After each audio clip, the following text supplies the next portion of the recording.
So thank you for coming to our third installment of the Science Seminar Series. Today we have Dr. Bria Mele and her presentation on the process of developing an evidence-based clinical care pathway for diagnosing and treating apathy in Parkinson's patients. Um, Next week we'll have Dr. Terence McGonigal talking about his presentation on exploring plant diversity via eucalyptus in Australia and bryophytes in Canada. So a little bit about Bria.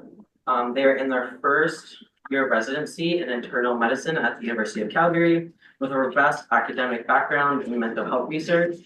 She completed her master's and PhD at the University of Calgary, where her research centered on understanding mental health in individuals with Parkinson's disease. Her academic journey was deeply influenced by Dr. Neil Melvin, who sparked her passion for research and provided the foundation for her PhD dissertation. Bria is committed to integrating clinical practice with innovative research to improve patient outcomes, particularly in older adults. So I'll turn it over to Bria now. Awesome. Thank you so much for the intro. Yeah, so as the intro said, my name is Bria. I'm a first year resident here in Calgary. Before medical school, I completed my PhD specifically using qualitative research to better understand how can we diagnose and treat apathy in individuals with Parkinson's disease. So while my talk today will largely focus on the specific strategies that I used and that our team employed to develop a clinical care pathway, I wanted to start the talk off kind of by giving a brief introduction of Parkinson's disease as it's been understood for the past 200 years. So to make a diagnosis of Parkinson's disease, we're really looking at four key characteristics. The first one is bradykinesia. So this means condition of slow movement. So when these individuals come to clinic, their movement will be very slow. They can try and speed it up. They're thinking it, but it just doesn't come through in their actions. Then you're looking at a resting tremor. So these individuals tend to have a resting tremor, usually in their hand, about 3 to 4 shakes per second. And when they go to move, that resting tremor will resolve. Then you're looking at, you'll see these individuals are very rigid. So not only is their movement slow, but their movement is very stiff.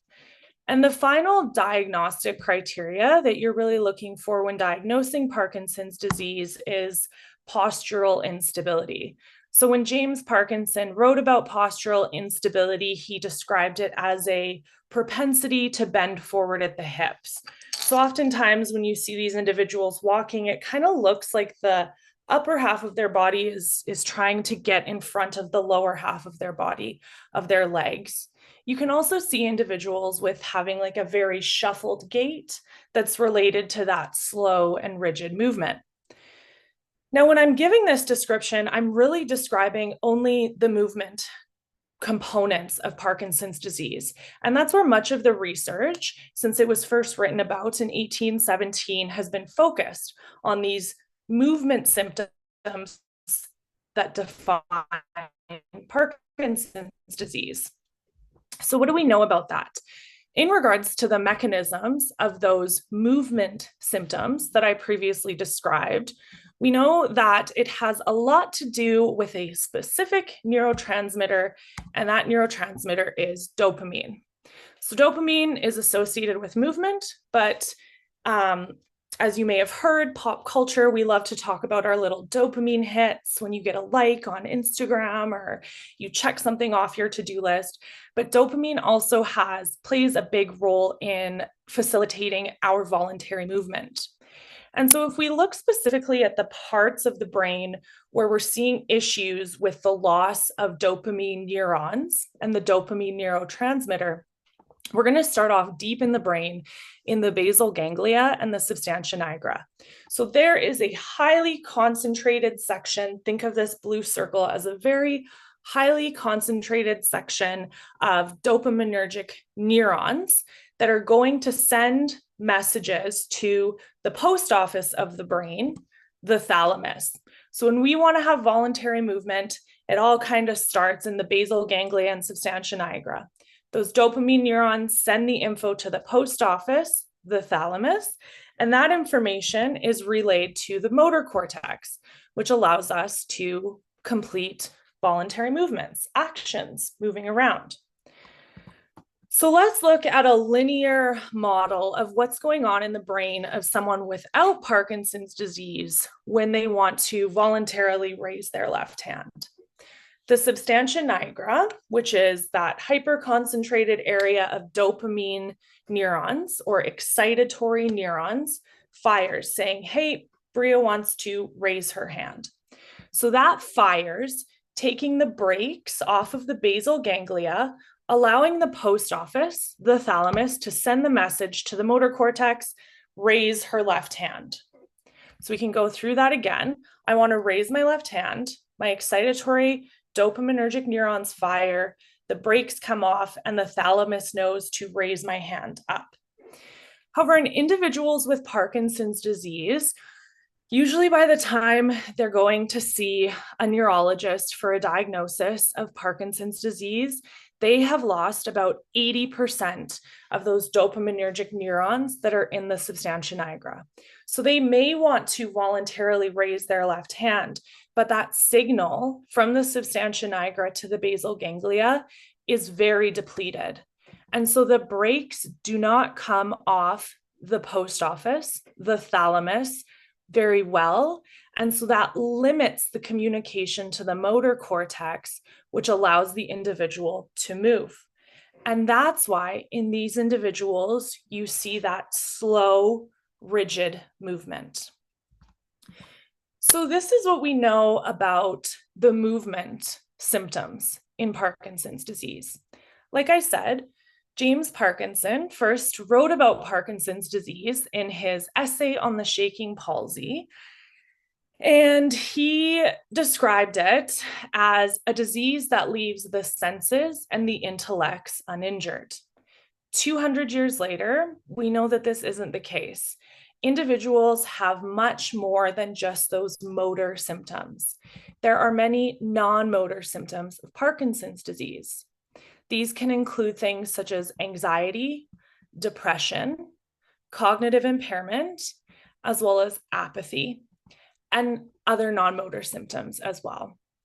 Now, it's important before we go forward talking about apathy that I clarify a couple of things. The first thing, apathy does not equal depression. Put most simply, individuals that are apathetic have a total lack of feelings. They feel nothing. Whereas individuals that are depressed will have the sense of sadness. Additionally, apathy does not equal cognitive impairment.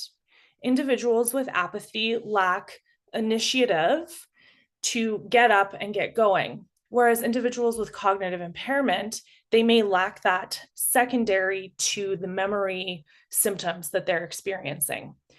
All of these non-motor symptoms can overlap and it gets kind of messy, but I'm going to do my best throughout the rest of the talk to clearly establish some of the methods that we use to make it a little bit less messy and come to understand an often overlooked non-motor symptom in Parkinson's disease. So let's talk a bit more about apathy before we get into the methods that our team used. So apathy can be described as a lack of interest, initiative, and emotional reactivity. The estimate currently is that 17 to 70% of individuals with Parkinson's disease will develop apathy. This is a huge gap. And I believe that that gap in prevalence estimates exists because there's not a clear diagnostic process. There's no clear, one simple definition of apathy that's used across the research, nor is there one definition or understanding that's used in between neurologists that I've talked to. There's also overlap, like I said, with depression and cognitive impairment. And it's often easier to spot depression or to spot cognitive impairment than to spot apathy. Interestingly, and this kind of links more into my master's research, but I spoke with patients, and I spoke with about 12 patients that had a clear diagnosis based on some of our previous work of apathy. And they had never been told by any physician that their lack of joy, their lack of wanting to get involved with anything around them was apathy. And so them being told that was really helpful for them to understand what might be going on in their brains. Additionally, some of the physicians that I talked to said that apathy is something that's very easy to overlook because they're easy patients to take care of. They just don't really care. And so why would you go investigating further? And so I found that that was a really eye-opening part of some of the interviews that I did leading up to this research. And finally, there's unclear treatment options. Oftentimes, if you can't treat it with a pill, it's not as highly investigated. It's more difficult to talk about. It's more difficult to tell patients, hey, yeah, you probably have apathy, but there's not a whole lot that we can do about it. And so another kind of facet that I wanted to talk about is why should we care about the fact that people don't care? So some of the research shows that individuals that have apathy and Parkinson's disease have more severe physical disability. Additionally, they'll have a poor response to the treatment that's meant to address those motor symptoms that I talked about.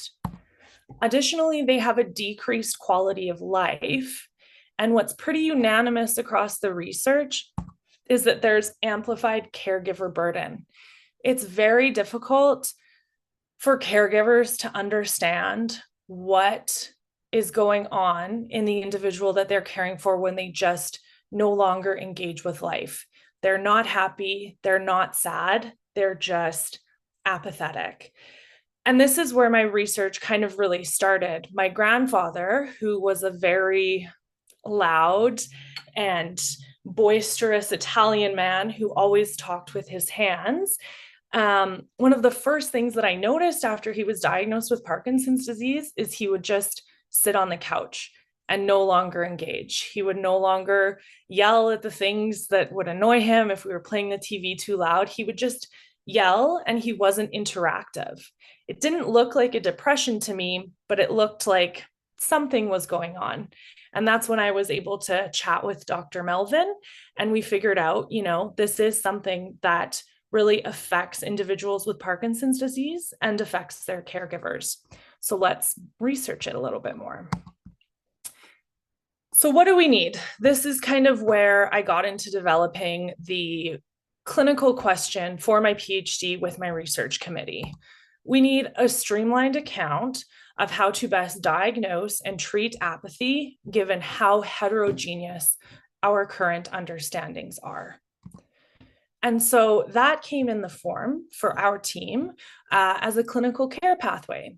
And what a clinical care pathway is it's used in medicine when there is professional uncertainty that is leading to a variation in practice. It's difficult for physicians in clinic to go and try and read all the literature and go home at the end of the night and try and understand all of this information. And so what we aimed to do is take the literature, streamline it, and develop a better understanding of it in the form of a clinical care pathway that can increase the quality, timeliness, and satisfaction of care that's given to individuals with Parkinson's disease. So our first method, I have 4 puzzle pieces here, and each of the puzzle pieces represents a different qualitative research method that I used. Before starting my PhD, I had no idea what the heck any of this was. I started my research doing PCR and looking at genes, and I've really worked my way up now into these qualitative methods. So these 4 puzzle pieces will come together at the end and hopefully allow you to understand how each piece played a role in our final product. So the first piece of the puzzle, or the first research method that we used, is a critical interpretive synthesis, or CIS. So critical interpretive synthesis asks the question, what is the theoretical account of apathy in Parkinson's disease? We know that different definitions are used in different studies. We know that different physicians think about apathy in different ways. And so what is the entire theoretical account of how apathy is conceptualized in Parkinson's disease? And the output that we get from a critical interpretive synthesis is a refined framework of the apathy definitions that exist and the screening tools that are used to recognize apathy. The second method that we used was a realist review. And a realist review asks what intervention works for whom, in what circumstances, and why. So a realist review really allows us to get a theoretical account of the non-drug interventions. Drug interventions, you can look at randomized control trials. There's clear outputs, but we know that there's a lot of non-drug interventions, and there's a little more nuance to how these non-drug interventions work. And that's why we employed a realist review. So the output from that is detailed explanations of the non-pharmacologic or non-drug treatments that have worked for individuals with apathy in Parkinson's disease. But like I said, a lot of times you go into your doctor's office and people want a drug to fix the problem. And so we also did a systematic review that asked what drug interventions work for persons with apathy in Parkinson's disease. And this output was a detailed account of the pharmacologic interventions that have currently been used across all the literature for persons with apathy in Parkinson's disease. So the three puzzle pieces that I just talked about, the three qualitative research methods, led to our final method, which was a modified Delphi procedure. A modified Delphi procedure is the process that happens when we take all the information from those three other puzzle pieces, those three other methods, and we ask the experts to weigh in. We say, of all of this evidence that we found, what should be included in a clinical care pathway that's going to help guide the diagnosis and the treatment of apathy in Parkinson's disease? And the output that we get from this, like I said, sorry, I love a good animation. So we asked the experts to weigh in on all of these different sets of evidence that we had developed. And the output that we get from that is a set of accepted evidence with which to populate our clinical care pathway. So as you can see, the puzzle pieces have come together. I'm happy to go over this during questions if it doesn't quite make sense how everything's fitting together. But the big goal was to use these four methods to develop a clinical care pathway that has been informed by both scientific evidence as well as expert opinion. So our critical interpretive synthesis identified 16 definitions of apathy that have been used across the literature on apathy, when apathy in Parkinson's disease is being written about. 15 of these definitions came from a screening tool. So a screening tool is kind of like a pocket guide that doctors can use to make a diagnosis when they're in their clinic or when they're at the bedside. That doesn't necessarily mean that, it's the end all be all, this is what we use, but it's a pocket guide that can help streamline the process of making a diagnosis. We also found that a working group in 2009 developed a set of apathy diagnostic criteria that had largely been factored into these definitions. So that was a good sign. Overall, I found 5 themes across these 16 definitions. I really wanted to make sense. Everything felt kind of all over the place. And so I wanted to make sense of what are the commonalities between these definitions and how can we use these commonalities to better understand apathy in Parkinson's disease. So the first theme was the target population.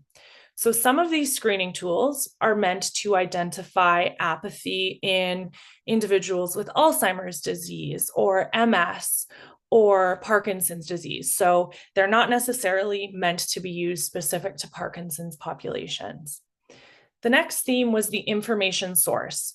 So are you asking the questions around whether or not this person has apathy to the person, or are you asking the caregiver? It's important to know the information source. Additionally, the third theme was the diagnostic criteria. So that diagnostic criteria, I found that when it had been used to develop or influence the development of the screening tool, it was a bit more robust. Our fourth theme was whether or not apathy was considered a symptom or a syndrome.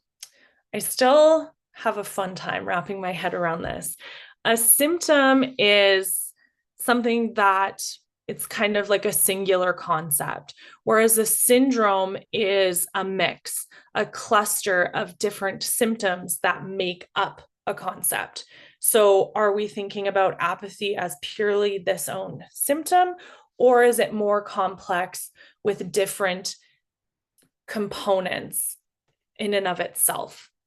And finally, the fifth theme was whether or not it was able to, the definition or the screening tool was able to differentiate between depression versus apathy, which, like I said, can get a little bit murky, but I found that when the screening tools had separate questions to parse apart, is this apathy or is this depression, or is this a little bit of both, which can happen.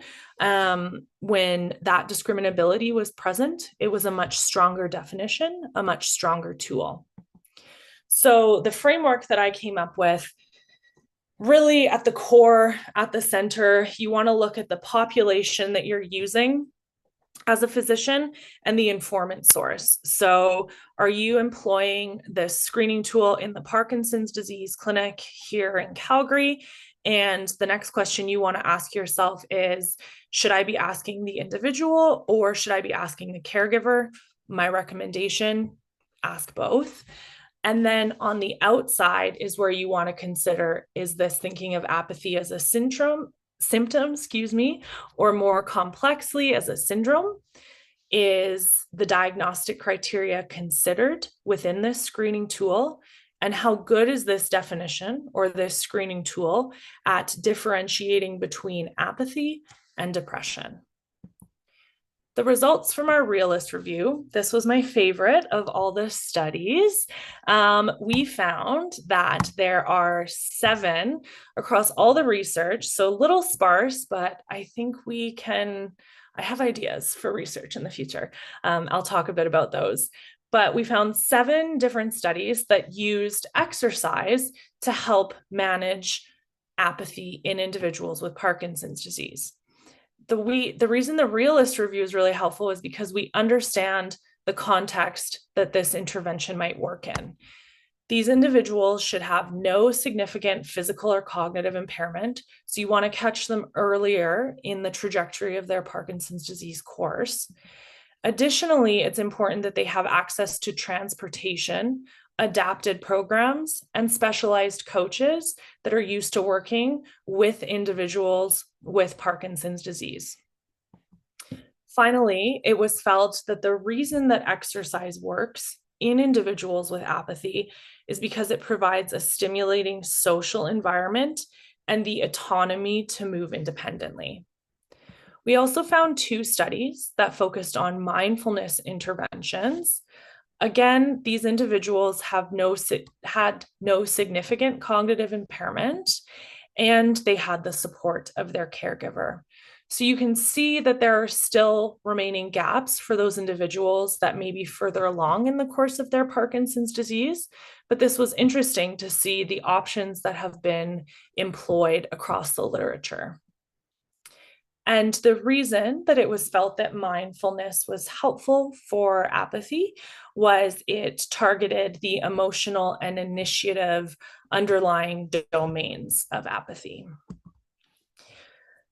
Finally, our systematic review. So the systematic review, we were looking at the drugs, and we found 28 different studies that used some kind of drug to try to treat apathy in individuals with Parkinson's disease. There were 5 broad categories of drugs that were used, including antidepressants, cholinesterase inhibitors, MAO inhibitors, anti-Parkinsonian medications like levodopa. So that's trying to replace the depleted dopamine in that blue circle that I showed you at the beginning. And other medications, which interestingly, the other medication section was a stimulant, so an ADHD medication that you often don't use in individuals over the age of 65. But in one very small case study, they found that a little bit of a stimulant helped manage one gentleman's apathy. But overall, this research is very limited. It's grade C evidence, which means that the study designs were case series, low quality cohort, case control studies. For it to be stronger evidence, you'd be looking at a randomized control trial and a systematic review where we could have done a meta-analysis looking at some of the underlying statistics of how were we measuring if apathy was improved. So really, the use of drugs to treat apathy is in its infancy. The final piece of the puzzle is where we brought our experts in. So this is where we said, these are the 3 studies that we conducted. We have read everything that there is to read on apathy and Parkinson's disease regarding diagnosing and treating. This is the evidence that exists out there. Can you now vote on what you think is going to be included or what you think should be included in a clinical care pathway? So overall, we had 3 rounds of voting that involved 9 to 13 healthcare workers. So this was neurologists, geriatricians, and general practitioners, as well as psychiatrists from Canada, France, the UK, and the USA. We also had 5 individuals with Parkinson's disease take part in the voting surrounding the exercise and diagnosis. We felt that given their kind of breadth of knowledge, they weren't involved in voting on the drug evidence. So overall, we developed 5 statements that were included in our clinical care pathway that reached consensus, which means that 80% of individuals voting felt that that should be included in the clinical care pathway. 9 out of 9 of the non-drug statements reached consensus. And 4 out of 8 of the drug statements reached consensus. Overall, it was felt that the evidence is quite limited, and there's a high risk associated with a lot of the drugs that are currently being used in these studies. So this is my clinical care pathway. It looks very gorgeous printed on a long sheet of paper, but I've broken it up into 3 sections. And really the vision with this is something that can be hung up in movement disorder clinics, in general family practice, where they're working with individuals with Parkinson's disease, in psychiatric settings where they're looking at the mental health side of Parkinson's disease. This is a visual that can guide clinicians, nurses, researchers on making a diagnosis and suggesting treatment for apathy in Parkinson's. So the 5 diagnostic statements really focused on looking at the population that you're working with specifically, looking at whether or not this individual has cognitive impairment, in which case there are special tools that account for the cognitive impairment, And there's special tools to be able to ask the caregivers if they think that the individual that they're caring for is experiencing apathy. Additionally, we suggest discriminating between apathy and depression based on the tools that we identified. Then we have nine non-drug treatments that are on our pathway. And the overall themes for these 9 treatment statements are non-drug treatment should be a first-line intervention. That being said, access is quite difficult. And so that's another area for future research. I know here in Calgary, we have about 2 or 3 different gyms that are equipped to work with people with Parkinson's disease, but more rurally in Alberta, I know that access is limited. And so that's an area for future research as well. And then finally, we have our 4 pharmacologic statements. So the drugs that the experts thought could be included as a last resort and with comprehensive discussion between you and your patient are the use of anti-Parkinson's disease medications. Again, like I said at the beginning, this kind of makes sense because a lack of dopamine can cause emotional effects, not only the movement symptoms that I talked about at the beginning of the talk. So fine-tuning the anti-Parkinson medication to account for managing the apathy as well as the movement. Additionally, cholinesterase inhibitors were also suggested. So these are oftentimes used quite early on in diseases such as Alzheimer's disease or mild cognitive impairment to help facilitate some of the neurotransmitter levels in the prefrontal cortex, which might help with the management of apathy. But again, the drugs are kind of in their infancy. So some future directions that I think could be useful areas for research are validation of the 15 tools against the diagnostic criteria. So even though those tools have been influenced by the diagnostic criteria, there haven't been head-to-head studies to look at the utility of the tools against the diagnostic criteria. And I think that we really need to refine the treatment options. So we need to consider accessibility across the country, as well as the consistency in how are outcomes being measured, which, as you can imagine, really varied across the research. Overall, right now, I'm working on the implementation. So really just handing out the pathway within clinics beyond Calgary. We had quite an international group of folks that participated. And so getting them to implement that pathway and use it within their practice outside of Calgary. And that brings the presentation to an end. I'm happy to take any questions or chat about anything that you like. So I have a quick question, or not a quick question, it's a regular question, I guess. You talked about experimental evidence, but then you also talked about expert opinion. Can you describe a little bit more what expert opinion is in science in general? Because I feel like I've seen other people who kind of take aim at it being like, why are we having an opinion about this? Shouldn't just the evidence speak for itself? Yeah, I think that's a great question. And we really went back and forth on like, how are we going to come up with a solution that is timely given how limited the evidence is. And so we used expert opinion, feeling comfortable that this is quite a niche area thus far, and being very critical of calling that expert opinion. I think with less of a niche topic, it would be much more difficult. But given how really the research on apathy and Parkinson's disease is in its infancy, I think even by getting the expert opinion and by having to do that, we've really found a lot of gaps in the research that exists right now. And I don't think that this is the end step. Like, I picture this as a stepping stone to develop better research. This is where I want the experts to be like, hey, our research right now on apathy and Parkinson's disease is crap.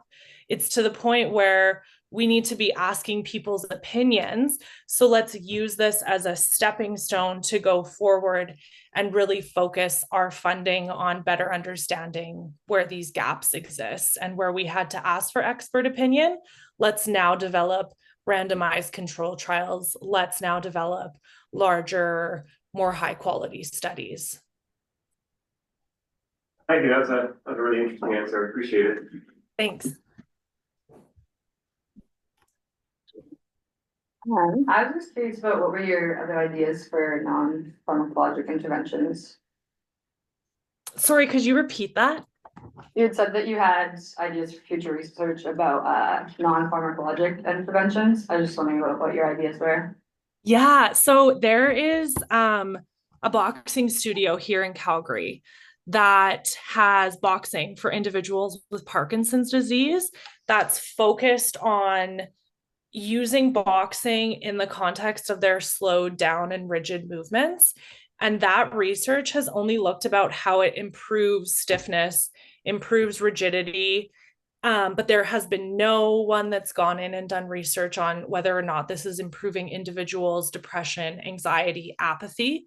And so I'd really like to kind of work my way into some of the programs in Calgary that already have the evidence that the exercise is helping with the movement, but the research isn't there yet on whether or not the exercise specifically is helping with the anxiety, depression, and apathy. There were those, I think, was it 7 studies that exist now? But I just like to see bigger scale, more high quality research that looks at exercise specifically. Okay, thank you. Questions? Bria, nice talk. It's odd to call you just Bria. Bria Mele. So I remember being in medicine at U of C and meeting a lot of neurologists, particularly older neurologists that were even surlier than I am. I feel like that's where I picked it up. How do you envision a study like yours being successfully implemented amongst maybe clinicians who have been doing this for 30 years, who often, they just know what to do, and they're a bit refractory to maybe different perspectives or new research? I mean, how do you envision the implementation of the clinical care pathway going with experts who have been doing it for a long time and they think they know what to do? And those experts exist, and my email exchanges with them while I was recruiting for my Delphi was just heartbreaking. I'm like shocked that I chose to still go to medical school. They're experts, right? So they say they know how to deal with this. What I have found helpful is my master's research used interviews with patients and with families. And when we provided a couple of the surly neurologists with that information, with what the patients were asking for, the patient said, I don't care if you can't treat this with a drug. I want to know I have apathy. And they said, I understand apathy and depression better now. My neurologist said I was depressed, but it's for sure apathy. And so I think involvement of patients and caregivers will help with some of them, not all of them. But we do have patients and caregivers that have been on my team that are wanting to stay involved and wanting to kind of push their healthcare workers to use strategies like this with them, because it also offers like group decision making between the patient and the team. Otherwise, how am I going to get them to implement that if they're not, patient-centered care? I think developing better quality evidence. I think it comes back to the first question I got asked, expert opinion, what's that worth? Our expert opinion showed us where the research is lacking and what needs to be done. And so I think that this clinical care pathway is a living document that can be updated as more high quality research comes out. And as it becomes more populated with that research, I'm hoping that people are more open to using this information.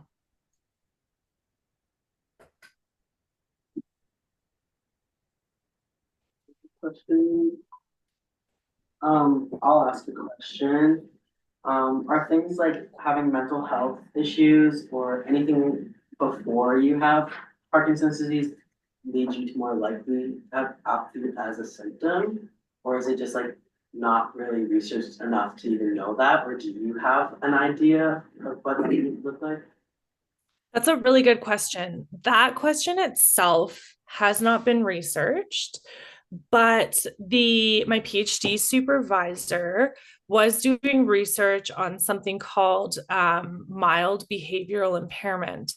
And MBI is thought to be a precursor to developing Alzheimer's disease and Parkinson's disease. And what MBI is it's where you have late life onset. So in your 40s and 50s, when you have the onset of anxiety and depression later in life, that can kind of start signaling that you may develop a neurodegenerative disease in the next 10 to 20 years.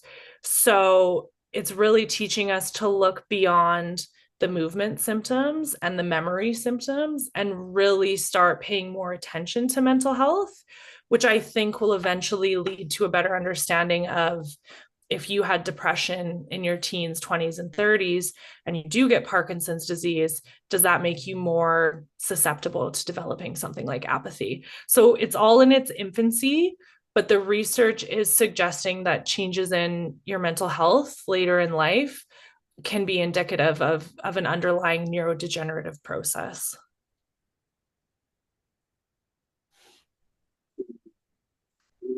Questions at all? Okay.